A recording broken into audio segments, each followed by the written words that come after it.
어제 그 주일 말씀을 통하여서 음, 예레미야가 흰눈의 골짜기에 흰놈의 골짜기에 가고 하나님의 그 심판을 선언한 말씀을 보았습니다. 토기장이의 온기를 깨뜨리고 하나님의 심판이 여기에 임할 것이다. 도벳의 산당에서 너희가 행한 것과 같이 그 도벳의 산당과 같이 너희가 될 것이다라고 하나님께서 말씀하셨습니다. 예레미야를 통하여 하나님께서 이렇게 흰놈의 골짜기에서 말씀하셨음에도 불구하고 오늘 말씀을 보게 되면 하나님께서는 예레미야가 흰놈의 골짜기에서만 말하는 것으로 그치게 하지 않습니다. 어디로다 예레미야를 또 가게 명령하시냐면 예루살렘 성 안으로 돌아오게 하셨어요. 그 14절 말씀 보게 되면 예레미야가 예언하게 하신 도벳에서 돌아와서 어디에 들어갔냐면 여호와의 집 뜰에 서서 모든 백성에게 말하였습니다. 여호와의 집들은 어디입니까? 예, 예루살렘 성전입니다. 예루살렘 성전이 어떤 뜰인지 정확하게 잘 알지 못하지만 모든 사람이 듣게 하려 했으면 아마 이방인의 뜰에서 하였을 거라고 생각을 합니다. 근데 어떤 뜰인지 정확하진 않아요. 근데 그곳에 돌아가고 예레미야에게 하나님께서 다시 이전에 말씀하였던 것을 다시 전하게 하십니다. 보라, 내가 이 성읍에 대하여 선언한 모든 재앙을 이 성읍과 그 모든 촌락에 내리리니. 하나님께서 다시 예루살렘 성 안에 들어가고 성전에 들어가고 다시 이 말씀을 전하게 하십니다. 왜 그러셨을까요? 흰놈의 골짜기에 있는 사람들뿐만 아니라 그곳에서 못 들었던 그러한 사람들이 모두 들을 수 있도록 여호와의 성전에 있는 사람들도 회개해야 된다라는 겁니다. 성전 밖에 있는 사람들뿐만 아니라 성전 안에서도 하나님을 떠난 그러한 백성들이 있습니다. 그렇기 때문에 그들에게도 예레미야를 통하여서 하나님의 그 심판과 하나님의 그 계획에 대해서 말씀하시고 그들로 하여금 돌아오게 하기 위함입니다. 너희는 내 말을 들으라.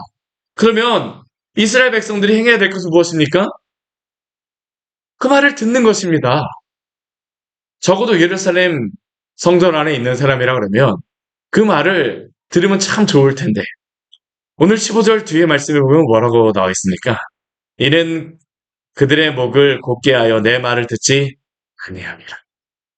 내 말을 듣지 아니하는 그 사람들이 지금 보게 되면 이 안에도 있다라는 겁니다. 예루살렘 성전 안에도 있다라는 겁니다. 그들의 문제는 무엇입니까?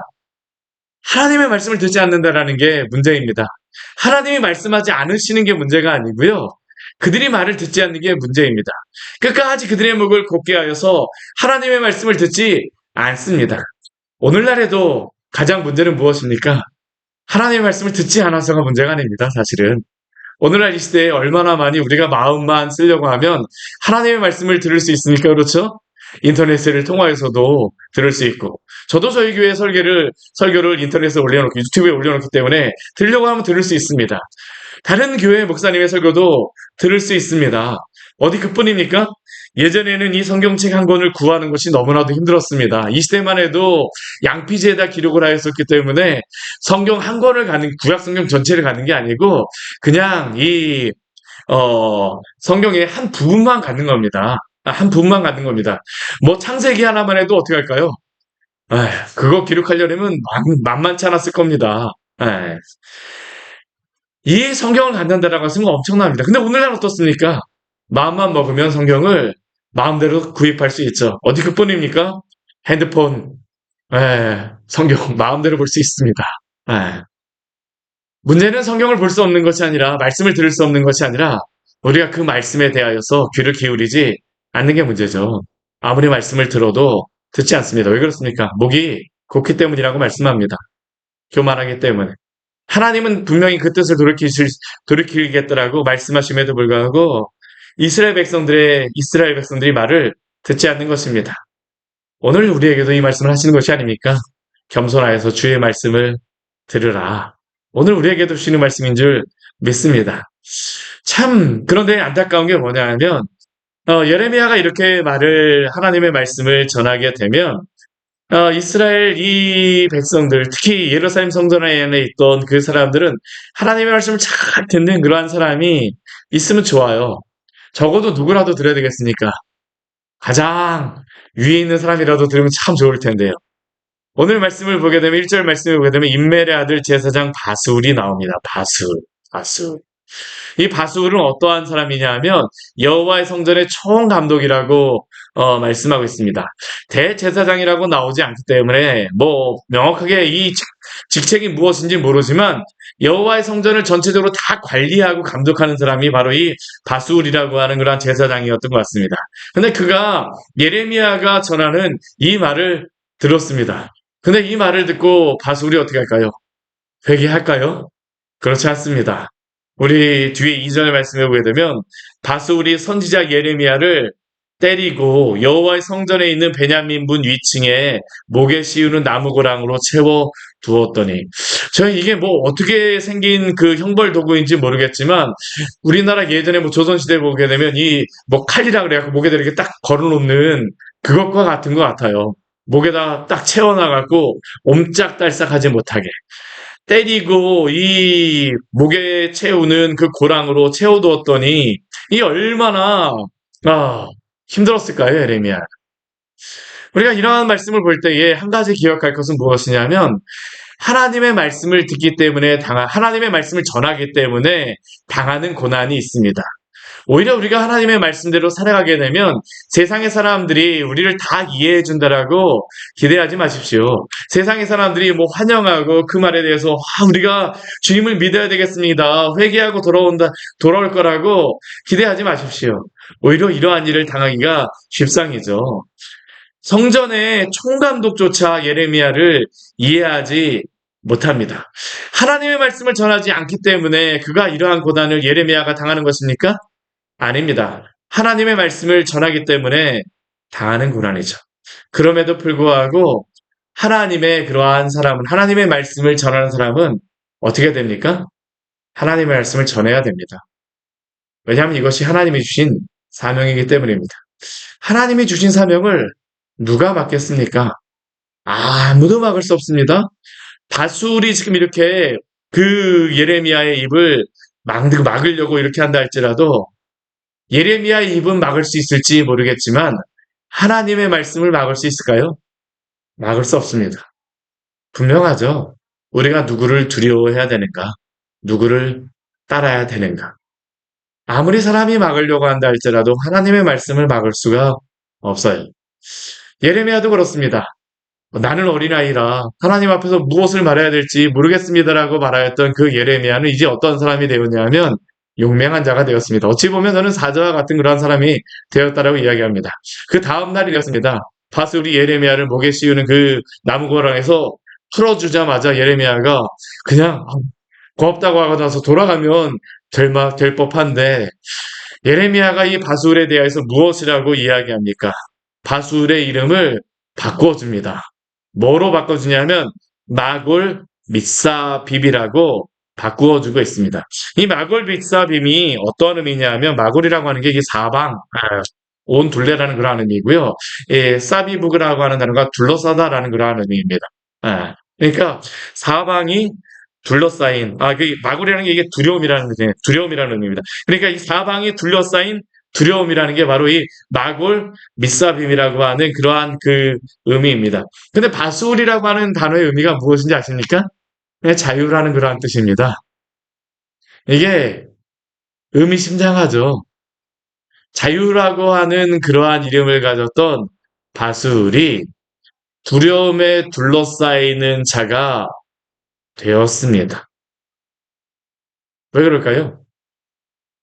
하나님의 말씀을 듣지 않기 때문입니다. 예레미야를 통하여서 바술에게 분명히 말씀하시는 말이 있죠. 너로 너와 내 모든 친구에게 두려움이 되게 하리니 그들의 원수의 칼에 엎드려질 것이요 내 눈은 그것을 볼 것이며 온 유다를 바벨론 왕의 손에 넘기게 하겠다.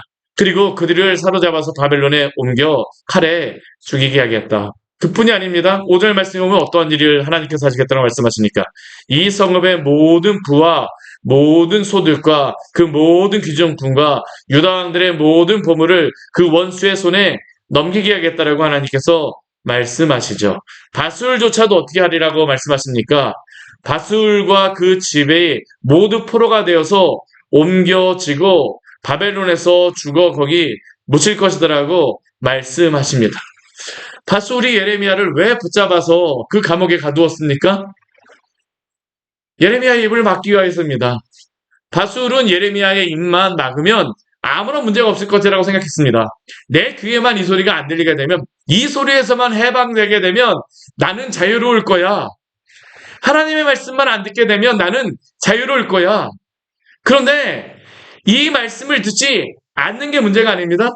실제로 문제는 바술이 당하는 그 앞으로의 일이 문제죠. 그는 그 소리를 듣지 않는 것이 그에게 필요한 것이 아니라 그 자리에서 회개하고 돌아오는 것이 필요한 줄 믿습니다. 이게 바로 바술이 취해야 될 거예요. 듣는 게 그에게는 당장 귀에 아픈 소리일지 모르겠지만 그게 그의 영혼과 이스라엘을, 예루살렘을 살리는 소리입니다. 오늘날도 어떡할까요? 오늘날도 하나님의 말씀을 듣는 게 바로 생명입니다. 생명의 근원을 떠나는 것은 생명을 잃는 것입니다. 당장은 듣지 않는 것이 내 영혼을 자유하게 한다라고 말할지 모르지만 그 소리를 듣지 않게 되면 결론은 무엇입니까? 마골, 미사, 비비 될 수밖에 없죠. 사방의 두려움이 둘러쌀 수밖에 없습니다. 이 일이 일어날 때를 한번 생각해 보십시오. 바벨론이 와서 마골 미사디과 그의 모든 가족과 그의 모든 친구를 붙잡아 갑니다. 그 모든 집안의 귀중품들이 다 사라집니다.